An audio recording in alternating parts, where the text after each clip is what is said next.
According to the Metropolitan Police Department's statistics, the loss or disappearance of relatives, family, or friends, every year, about 80,000 people go missing. When you think of the most common cases of loss or disappearance, many people might imagine elderly people with dementia. However, surprisingly, if you look at it by age group, people in their 20s have the highest number of missing persons every year, surpassing even those over 80 years old. This might come as a surprise to many of you. In Japan, from ancient to modern times, there have been many cases of children mysteriously disappearing, known as kamikakushi. This time, I will talk about a case in Ibaraki Prefecture where a young person went missing and was later found dead.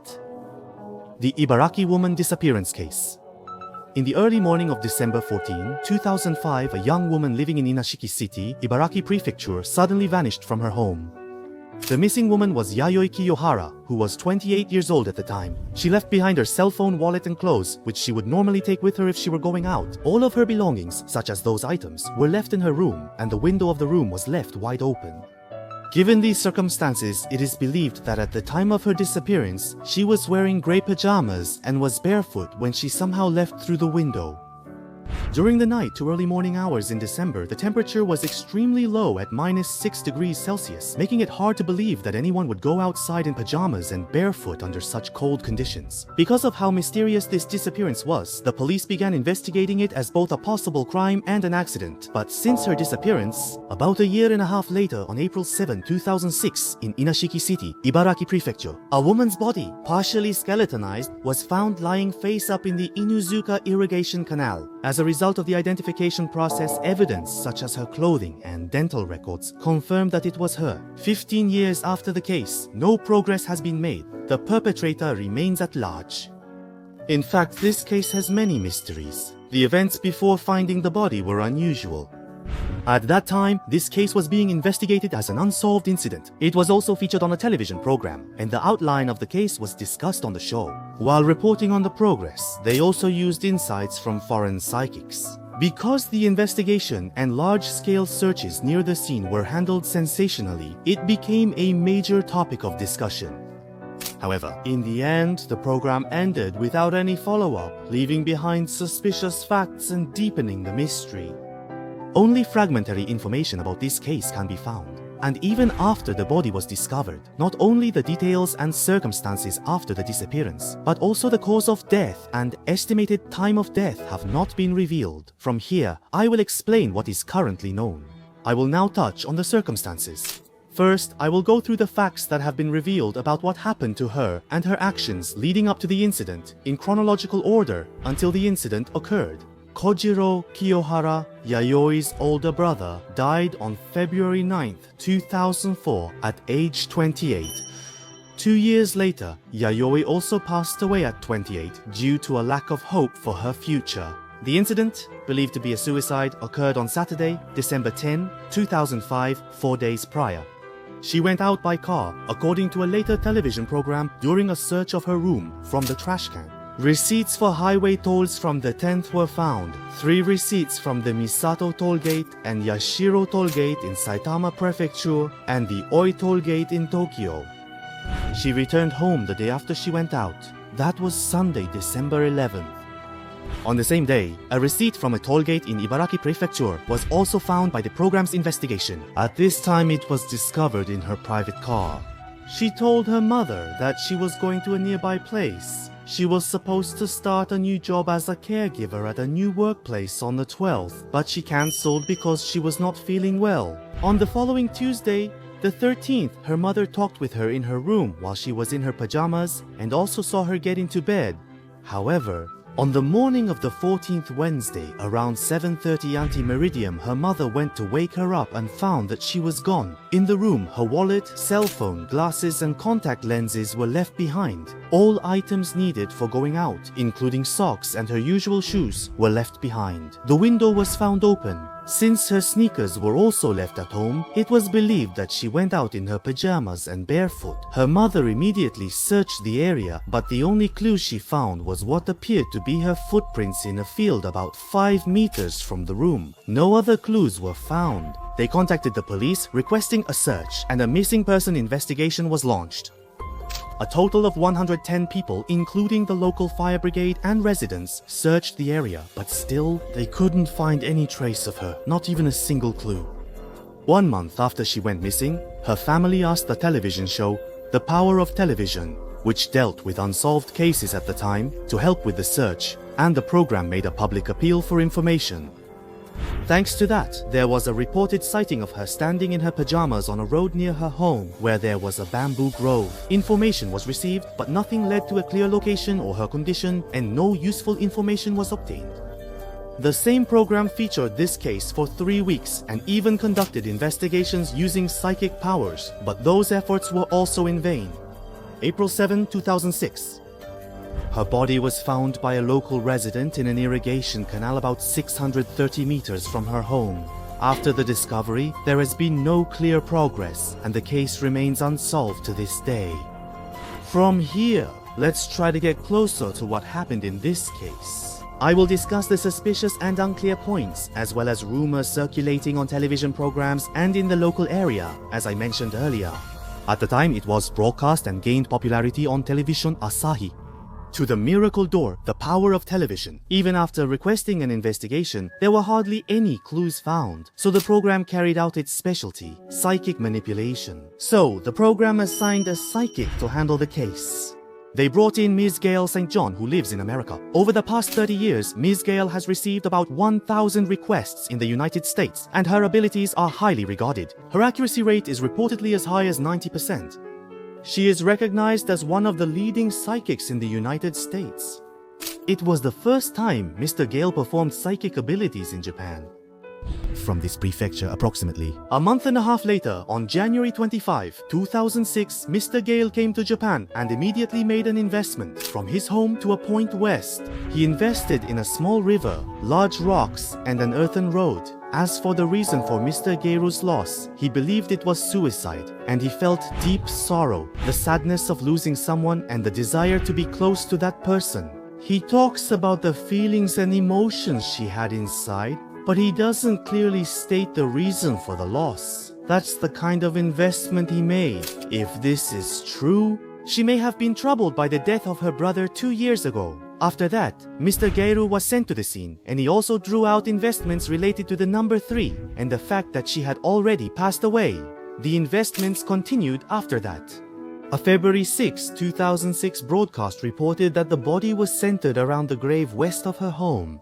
It would be better to search the triangular forest within a 500-meter radius. She is crouching under a tree in the moonlight. They announced even more detailed visions, such as seeing a woman, and used this as a clue. A large-scale search was conducted by a search party of 80 people. In the program broadcast afterward, the results of the search were announced, and Mr. Geiru had invested in it. Not only was she not found within the area, but not even a clue was discovered. She had already returned to America. Mr. Geiru replied that he doesn't want her located at the moment. He announced over the phone that between March and May of this year, a kind-hearted person passing by the place where the body was would discover it. And finally, he left a statement saying that she would definitely be within 800 meters of her home. But since this range is completely different from the 500 meters centered around the grave that was announced last time, many viewers began to feel suspicious about Mr. Geiru's claims.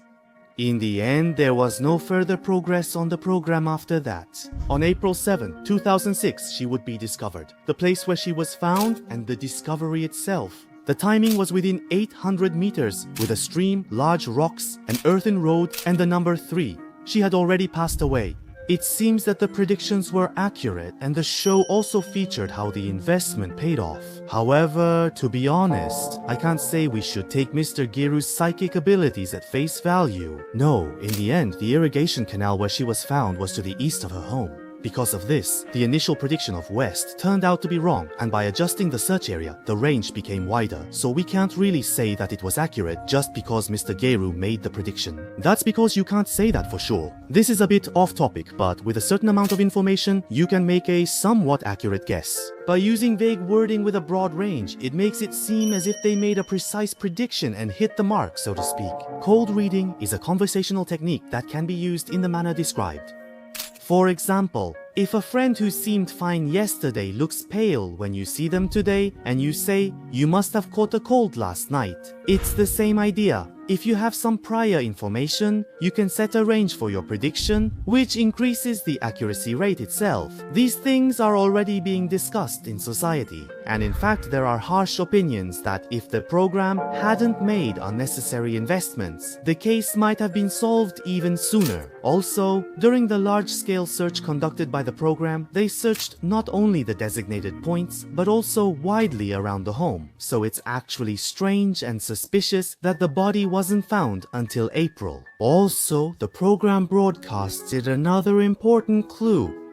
That was someone claiming to be her. A phone call had come in. It's unclear exactly when this call was made, but during the call, she revealed that she was in this kind of situation. She said she currently has amnesia, that she's staying at a house with a hostess and a host, and that she doesn't want to see her family and won't come home until she feels calm. Of course, since it was only a voice on the phone, her mother and others asked the police to confirm if it was really her. However, her family and acquaintances strongly believed it was her calling. The reason is that certain features revealed during the call, such as the position of her moles and the way she spoke, matched her exactly. Above all, during the program, her family and acquaintances kept saying that the voice sounded just like hers and that there was no doubt it was really her, which made them believe it was genuine.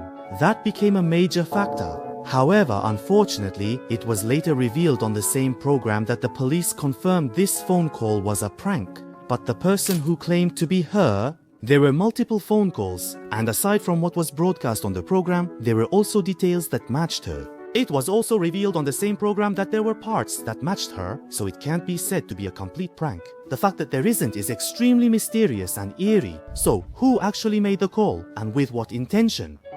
Was it someone who knew about her disappearance, or... I previously covered this in one of my videos about her hometown. Another incident occurred in Ibaraki Prefecture, possibly connected to the murder case of a female college student there. There are also persistent rumors about this. I'll skip the details, but this case involved a student from the Ibaraki University Faculty of Agriculture at the time. A woman named Misato Harada left her cell phone, contact lenses, and other belongings in her room from late at night until early morning, and went missing. Her body was found the next morning in an adjacent location, only a short distance from where she was last seen. It happened a year earlier, in 2004.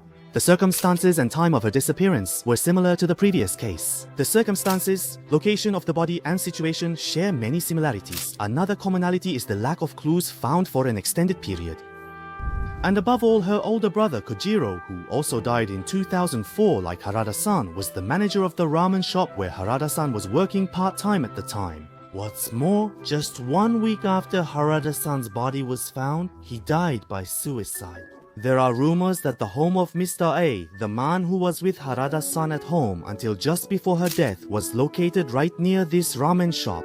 However, later investigations revealed that the rumor about her older brother, Kojiro-san, being the manager of the ramen shop was completely false. Furthermore, it should be noted that during the same period, there were a number of incidents in Ibaraki Prefecture where young women of similar age went missing and were later found dead. I have also covered these cases in past videos, such as the case of Eri Hirata, who was murdered in June 2004, and the case of Mai Sato, who was murdered in July 2003. There has been progress in Harada-san's case in recent years. In 2017, a Filipino man who worked at a factory was arrested as the main perpetrator, and of the 2 Filipino men who had returned to the Philippines, one was arrested in 2019. Therefore, there is also the possibility that this case is an additional crime committed by the perpetrator of Harada-san's case. The police investigation is ongoing, but since nothing has been confirmed at this point, we should keep an eye on future developments. That concludes the details and my thoughts on this case. While researching this case, I came across a blog where the author saw her missing person poster and heard the following story from a police officer at the local police box. That's right. This is just the tip of the iceberg. There are a lot more missing people who aren't even posted here. There are even more missing people out there. There are far more unidentified deaths than requests for searches. Bodies have been found, but their identities can't be confirmed. That's why more and more unidentified bodies are turning up. Here in Japan, maybe not even until the middle of the Wa period. Even now, all the way to the present Reiwa era, it's possible that these mysterious disappearances have continued. I sincerely hope for progress in this case and pray for Yayoi Kiyohara's happiness. That's all for this time. Thank you very much for watching.